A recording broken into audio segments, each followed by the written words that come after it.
Hello and welcome back. Starting off the year right, we meet Kent, who has been overseas in the military, and he is back finally. Then we get a letter letting us know that the price of raw materials at Robin and Clint shops has increased.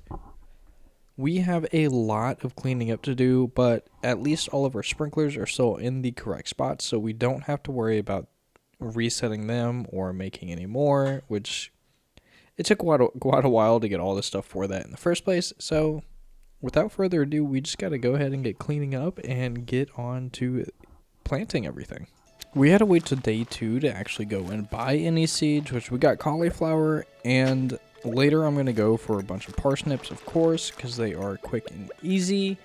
But we did have to wait till day 2 as it took so long to clear and hoe all of this land, which without the seeds really kind of defeated the purpose. That's completely on me. I really should have thought about that in the first place, but you live and you learn.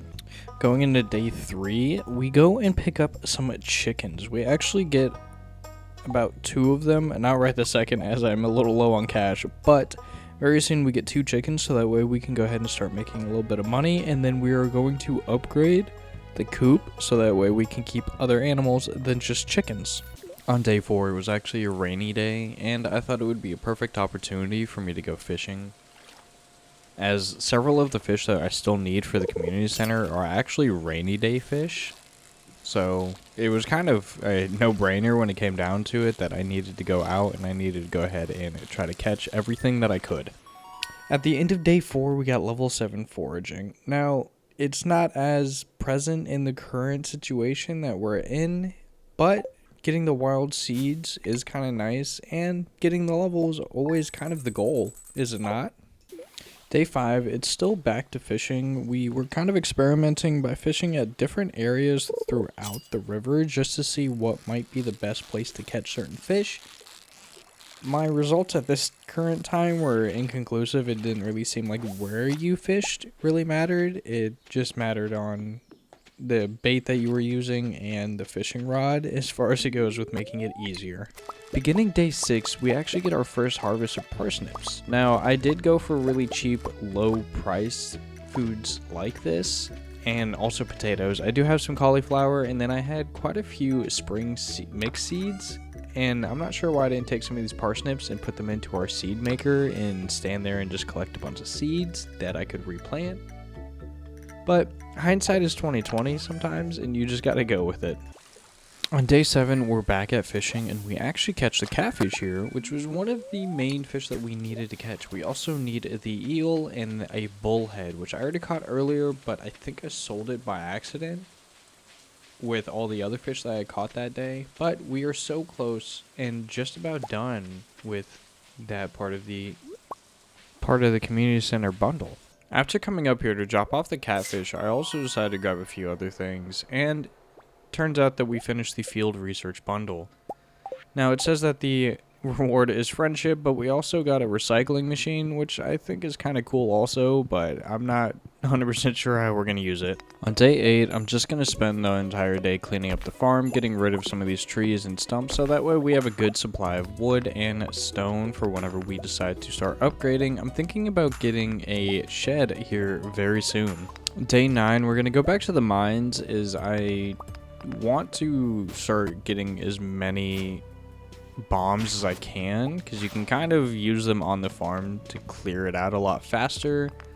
Now, I don't think this is the best way to do it, but I'm feeling kind of lazy and would just like to clear it all out in one swift go. But we still need a way to get batteries so then we can get iridium sprinklers. Once we do that, we'll be able to utilize the farm so much better. Day 10, we actually have a massive harvest. We have a lot of potatoes, parsnips, and all of the wild seeds that we got. So we have daffodils, and this is also the first harvest of strawberries that we will have this season. Hopefully they'll continue on, and we'll be able to get a lot more. To finish off day 10, we actually got level 10 farming. I chose artisan as I don't think our crops growing faster is going to make that big of a difference to me, as I plan to get the greenhouse later on is when I figure out how to get the greenhouse. After that, we are going to be making plenty of wine and jams and jellies and everything, so I feel like those would be worth drastically more than what we would get if we just got a little extra growth time. For the rest of day 11, we just finished up planting some seeds. I went and picked up some more so that way we could really fill everything out and try to get as much bang for our buck as possible. I also got Robin to build us a shed right here so that way we can start throwing kegs in there, as I feel like it would be a good place for us to put all of them for the time being until we can figure out a bigger area instead of just having them laying all around the farm. Day 12, nothing really happened. We just kind of cleaned up the farm, and we also went around collecting wood and stone so that way we can start getting buildings and upgrading a few things. There really wasn't much going on, and day 13 is kind of the same thing. At this point, we're just getting things together, trying to get money and getting a rough plan and outline for the rest of our playthrough. Here, it was kind of fitting we actually have the Egg Hunt Festival, which I was pretty excited about. I really wanted to beat Abigail this year, as last year we did lose to her. And while I was here, yes, of course, I bought so many strawberry seeds, but I'm not even going to plant them this season. I'm going to be waiting until next season if we're still playing at that point. This was kind of another time where I fumbled a little bit, but hindsight is 2020. I did start planting coffee beans as I found one as I was exploring, so it was kind of a stroke of luck. Day 14, the only thing that really happened was us finishing this bundle right here. Now, we don't have the greenhouse yet, but we're super close, and I'm going to be working on the animal bundle with the chickens. Hopefully, I'm going to be able to get a duck soon, and then we'll move on to getting cows and goats. We just kind of are vibing with it and going as fast as we can for the current time being. Unfortunately, most of the video for this area had been corrupted, so I went ahead and grabbed the brute. We did spend quite a lot of time in the mines during the Calico event, just trying to get as many eggs and as much ore as we possibly can. We did buy a few things, but we're going to spend all 3 days down at the mines trying to do our best to get everything that we can.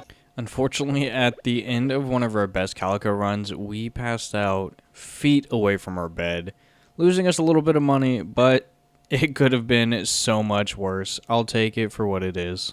Luckily enough, I did decide to plant a bunch of rhubarb, and it was all ready for harvest.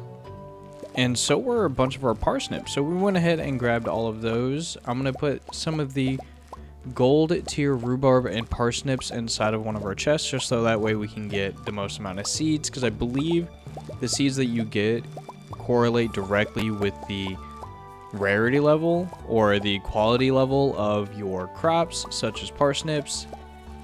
From regular, silver, and gold, I haven't seen any iridium, but maybe I'm just not doing well enough. Maybe that comes from better sprinklers or possibly better fertilizer. I'm not 100% sure, but hopefully we'll see it one day.